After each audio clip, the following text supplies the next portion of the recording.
Mwenyezi Mungu anasema, tengeneza mambo yako ungali kijana, kabla hazijaja siku mbaya ambazo utasema mimi sina raha katika hizo.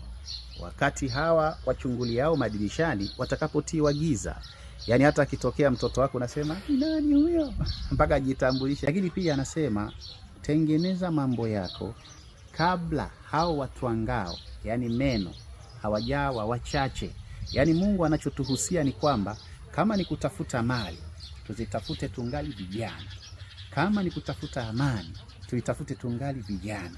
Lakini leo hii watu wakiwa vijana wanatafuta pesa hawapati, wanatafuta kazi hawapati, wakifanya biashara wanakula hasara, hawana upendo, hawapendelewi. Yani maisha, hana kiwanja, hana nyumba, amepanga, anadaiwa kodi. Yani mambo yako yamevurugika, huelewi mbele wala nyuma. Bado kijana ndio umefrustratiwa namna hiyo.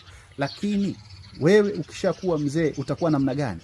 Tarajia kuwa na pressure, kisukari, msongo wa mawazo. Hayo ndiyo mambo yako.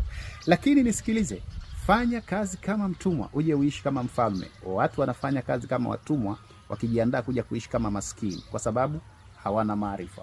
Yani matatizo yote unayoyasikia, Mwenyezi Mungu anasema ni kwa sababu hauna maarifa.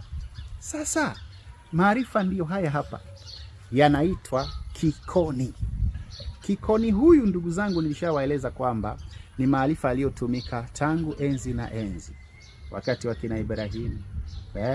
Nyuma ya wakati wa kina Ibrahimu watu waliyatumia haya maarifa. Kina Suleimani wameyaboresha mpaka yanaitwa Hatamu Suleimani. Nisikilizeni vizuri watu, haya mambo ni mazito sana, mazito sana kuliko vile unavyoweza kufikiria.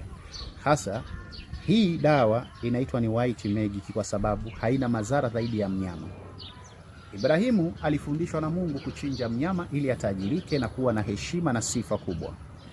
Na haya maarifa nayokuonyesha wewe, kama unataka kuwa tajiri, kuwa mtu maarufu na mwenye sifa kubwa, haya mambo yote mwanadamu huyahitaji kila siku.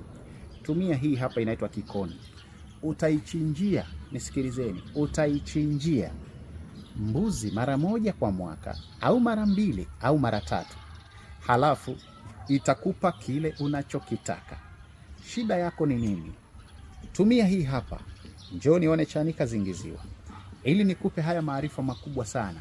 Watu wanauliza kwenye mwezi wa Ramadhani, shehe unafanya kazi? Nafanya. Hii hapa jamani.